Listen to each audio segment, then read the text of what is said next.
Hey guys, it's Melissa here from melissaoatman.com. Welcome to another episode of Awaken Your Inner Awesomeness. I am so delighted you're here with us today because we have a very special guest.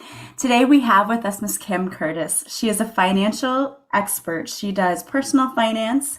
She's an author and a speaker, and today she is here to talk to us about our relationship with money and how we can look at it from a different perspective, and maybe what are some things we can do right now to heal our situation with money and to prepare for the future. So I'm so excited to talk to her today because I know that this is an issue that is very near and dear to most of us and most of us who have struggled our whole life. So be prepared to learn some really good things today and to hopefully turn your situation with money around. Thank you so much for being here with us today, Kim.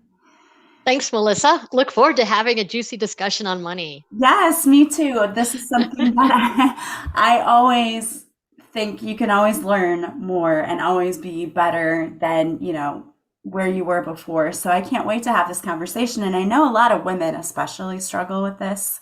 So I can't wait to hear your perspective on it. But before you get started, tell us a little bit about yourself. How did you get into finance? Yeah, is it always quick and easy? I think I'm going to share a story with your listeners because I'm a CEO of a wealth management firm in Denver, Colorado.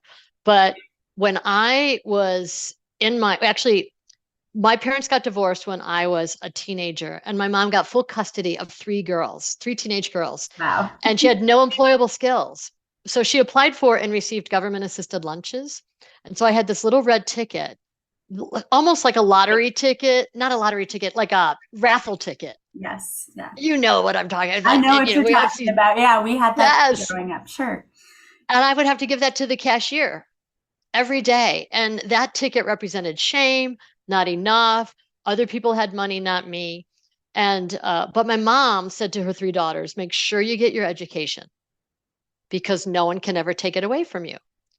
And that's what she didn't have because she got married young and had three children. And here, all of a sudden, here she was 40 with no employable skills. So I went to college and went to law school. And immediately within 6 months, Melissa defaulted on my school loans. And in today's dollars, it was worth about $92,000 in today's dollars. It was significant. And I was totally unconscious of money, of what that meant to my credit report. I honestly didn't even care at the time to understand what that meant to me. So I did have something that happened to me that was really amazing. I had an anonymous donor pay $1,000 on my school loan debt. Now, I always say that how you do money is how you do life. So if your head is in the sand on money, there are other areas of your life that your head is in the sand in. And the fact that I even opened up that statement, when you're in debt denial, you are not opening your bills, or at least I wasn't. Yeah. And I noticed that the balance went down. And when I opened that statement and saw that, and because it was anonymous, I couldn't go to them and say, what do you want? Or why me? Yeah. I had to have that conversation with myself. And so it's like, what do they see in me that I don't see in me? Like, what is it? Who do I want to be? And what am I going to do differently about it? And it was almost like, honestly, Melissa, it was like a snap. It was an instantaneous thought. And if I were really to be honest about what that felt like, it was really love, kind of like self-respect Hmm. that with those questions I was asking myself. And and I think that self-respect, love allowed me, obviously it wasn't immediate. The snap was immediate in terms of asking the questions, but it was a journey after that, wow, I am in control. Like I actually am in control of the outcomes in my life. Whoa, the choices I am making are not helping me. How do I make sure that I can become the person that I just had a vision for the first time that I wanted to be? And it was a decade later that I ended up in finance. Um, that was by a quiz, believe it or not. I had someone in HR. I had a legal background, negotiation, mediation, and arbitration. And someone in HR, a friend, said, "Hey, let's do this quiz for you." And finance came up as an alternative career choice. And I ended up in finance in that way. And I was 30 when I moved into finance. Wow. Long story, but there's a lot I there. know. I love the connection you made about how the light bulb going off made you realize that it's like your self-love and self-respect and your finances were connected. I think that for the listeners that heard that story, really as women, we give and give so often to others, and we're often the last one on that list. And if we understood that self-love, self-respect, self-care ties to self-worth, which ultimately is net worth, we would probably give ourselves more attention, because ultimately your success with money is an inside game, and it starts with you, and it starts with loving yourself and respecting yourself enough to do some of the steps that we need to do to be better about who we are, which ultimately translates into prosperity and wealth. Yeah, I can totally see how those things are all connected. And so then you started in finance, but you also, I know a big area for you is in helping other people to understand how to improve their relationship with money and also just how to, I think, create more. And we were talking about planning too, because before we were even on the show, you and I had a conversation about how our mothers had passed away and that you had created this whole checklist of taking care of, elderly parents because we don't even realize how much of a responsibility that is either. So, how did you start helping other people once you kind of got into this area of finance? It it's so interesting. I think by my story, helps other people recognize, oh my goodness, Melissa, if I can do it, all of you should, coming out of debt of $92,000 to be where I am today, says a lot about the choices I made thereafter.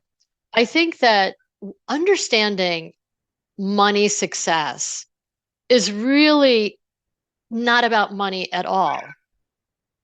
It's really about who you are and how you show up.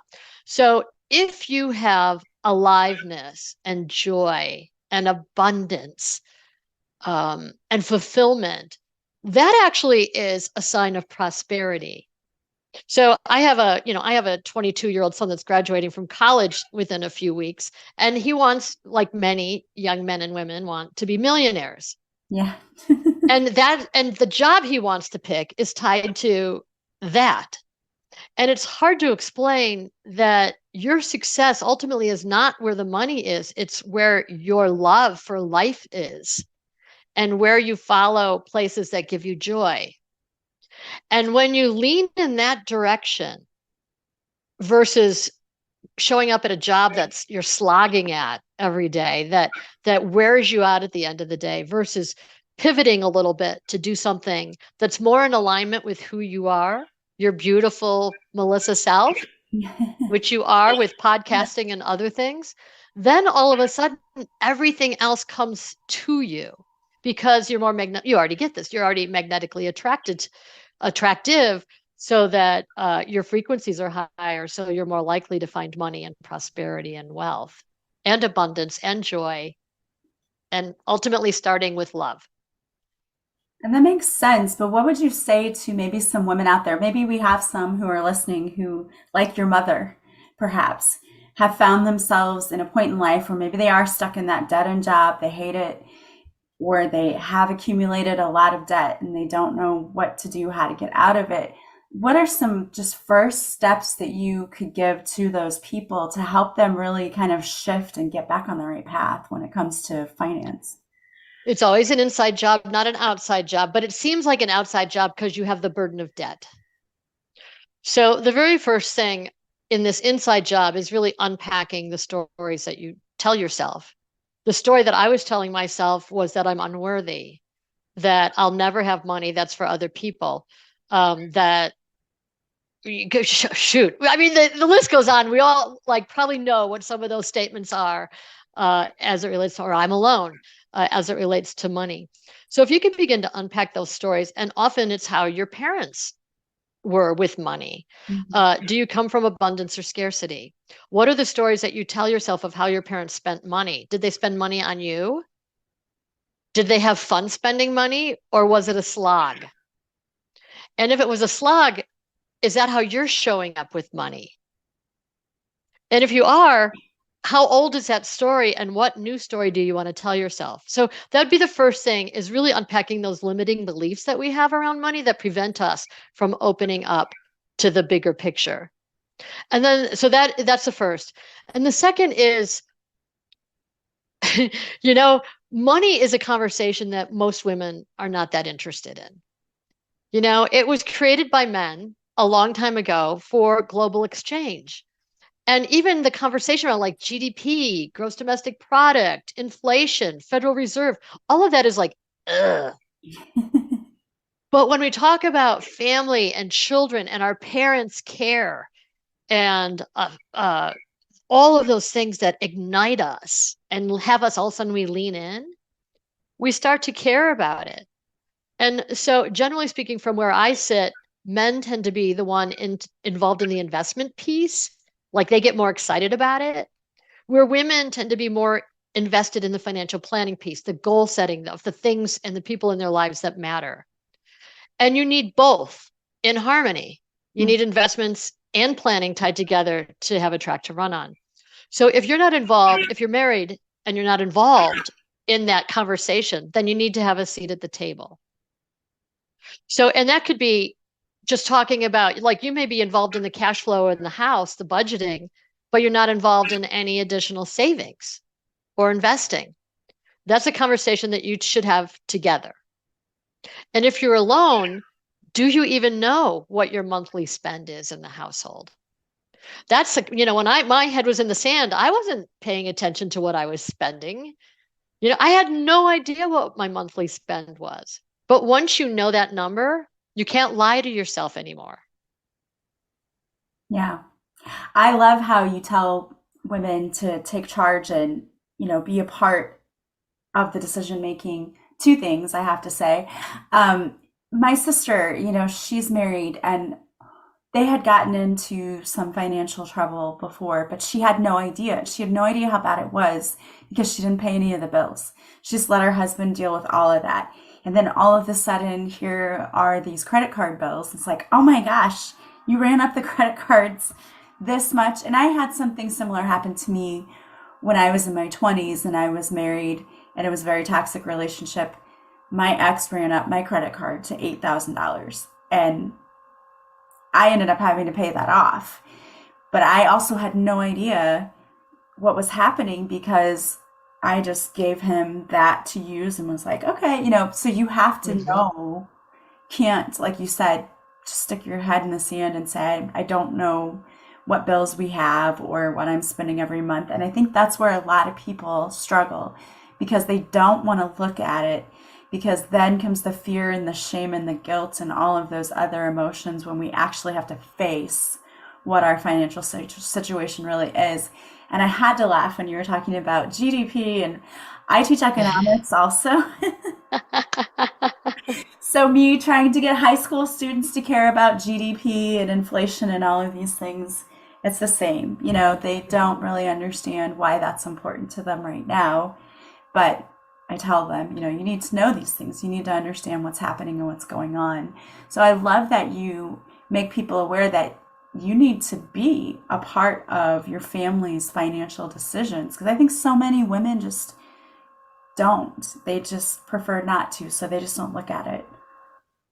And stop the generational inheriting of that lack of conversation or not having a seat at the table, like your grandmother or your great grandmother. They, if they had a stash of money that was their own, it was not for an opportunity like investing. It was for like safety. Uh-huh. Yeah, exactly. Exactly. Back in the day, it was their little stash that they needed for safety versus opportunity or starting a business as a woman. So it's very different as we show up now. And yet we still have some of this baggage from generations before us that we are taking on that are not ours. So you could be a tightwad around money and it has nothing to do with you. It could be your great grandfather who went through the depression, or you could show up in a way that um, is fulfilling, and that you do talk about money, and you're having that conversation at the dinner table with your children, and you all of a sudden have taken whatever didn't happen before you've changed the conversation in your generation so that your children and grandchildren and great grandchildren, if you're lucky enough, are more cognizant and are talking about money, and that it's a conversation that is not forbidden. What advice would you give to someone who's out there who maybe doesn't have any investments right now and they're not planning for the future? Maybe they're living paycheck to paycheck and they haven't planned for the future. Is it too late for them? And what would you suggest for those people out there who are saying, yeah, that's me. I live paycheck to paycheck. I haven't invested. I don't have anything saved. Yeah, I love that because that's more than we think it is. Many of us are in that situation. And I think what's really generationally, depending on where you are, if you're in your 20s or your 30s, I mean, my daughter has a side hustle. She watches dogs. And so think Nice. of, depending on where you are Yeah. generationally, get a side hustle, do an Uber job, do something that allows you to get out of that debt so you're not spiraling down, that you're taking action, and it's never, ever, ever too late. The key is to acknowledge it, like I did on that snap, to say no more. From this point forward, I am in charge of my destiny. The choices that I am going to make from this point forward are going to move me closer to a direction that I'm not sinking.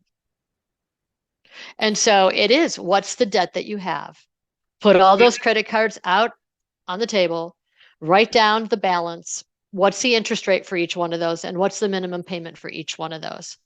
And then focus oftentimes on the lowest balance first, because it's more momentum, and pay the minimum on the others. And then get that paid off. Whew, done. Take that money and then take it to the next one. Again, pay the minimum balance on the others while you knock this one out, and slowly work your way through that. And you know what happens? Momentum. Melissa, you start to get excited. Yeah. I mean, I remember when I started in finance, I had $5,000 from my previous job. It was like a pension thingy that I actually vested. So I was like, I got $5,000. It's like, woo. And the fact that I started in finance, so I was like, okay, let's invest it. Well, I remember when that 5,000 turned into 10. And then I remember when it turned into 25. And I called my mom. Mom, you won't believe I got $25,000. And you know what? I was so excited, and I knew she was happy for me, because you know what? I knew she didn't have it. Mm-hmm.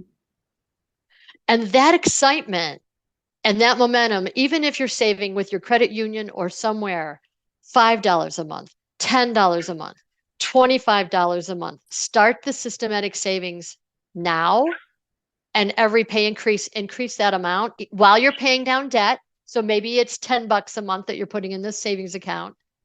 And ultimately, when you see it hit 1,000 and you have some cash reserves, you start to feel a little better.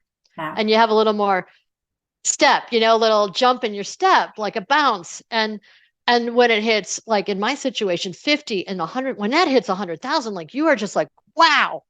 Yeah. And from that point on, you know how long it took to get there. So you pay more attention to how you spend money, because you knew how long it took you to get that. And so you respect it more. Mm-hmm. And money is like a relationship. If you treat money like, well, it depends. Like, look at how you treat your relationship, and is that good? Yeah. And if not, money needs to be treated like a really loving, kind relationship. And if you can do that, that gets back to starting with yourself, loving and kind relationship with yourself, and then to your mate, of course, and your money, because your money is just energy. It has no value other than the value we give it. And that's like the first thing. It touches it every aspect of our life. Money is this invisible thread through our relationships, through our family, through our health. Every single thread it touches. So you better have that light, that battery inside that flashlight of those others' health and spirituality, and family, that battery better be strong so that it could charge those other batteries of life so that you have this beautiful, bright light. Because honestly, Melissa, this is something I say a lot, is we say we need more money, we need more money. No, no, no. When we say that, you will need more money. It's quite the opposite. Money is looking for you. Money needs you, not the other way around. It needs you to become something to be of use to the world. So money needs your vision, your creativity, your ideas, your imagination, your values to turn it into something. Because otherwise, it's just nothing.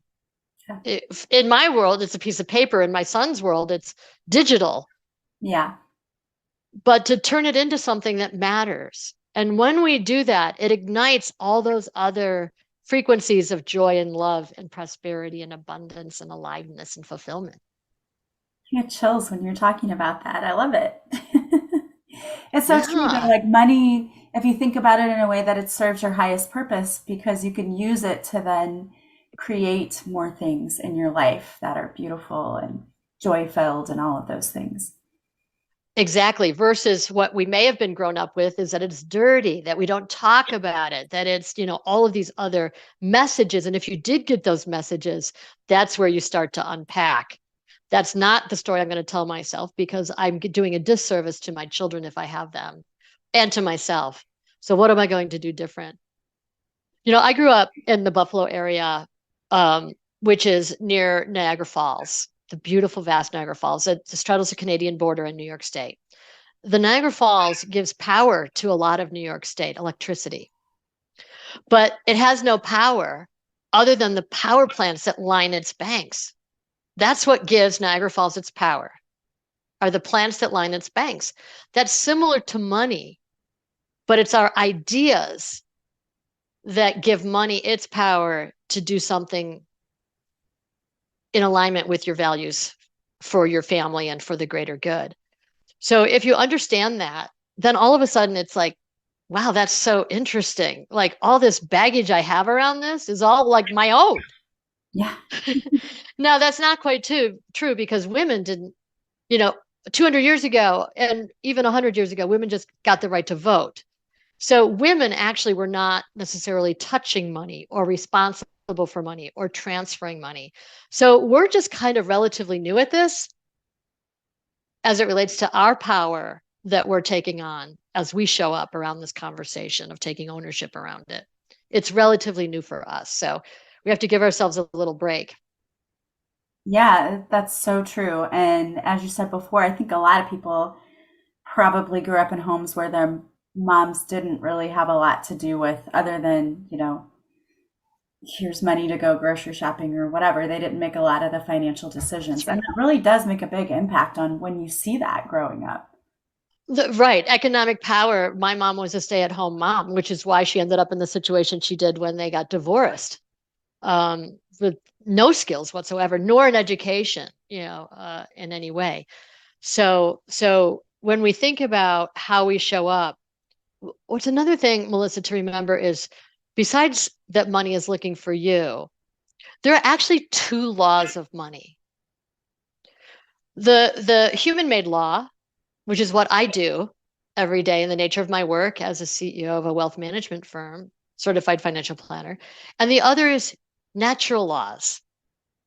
Think of the natural laws of money, giving and receiving, cause and effect, supply and demand, intention and desire, clear agreements, ebb and flow. These are like nature. These are all natural things that we as women inherently have. Yeah. And once we claim ownership around the natural laws of money, and then we learn the human laws of money by getting a seat at the table, by starting to read books on money, so that tied to our interests. How will this help my family? How will this help me be independent? How will I start this business and grow? The things that are, and they need to be in harmony. The natural money law and human laws need to be in harmony. And what happens in our culture in the United States is we tend to go after the human made laws, thinking that we're going to have joy and aliveness and prosperity, when actually prosperity actually really starts over here on the natural money laws Yeah, it does. that we already have inside of us. Yeah, I love that. And I love just the advice of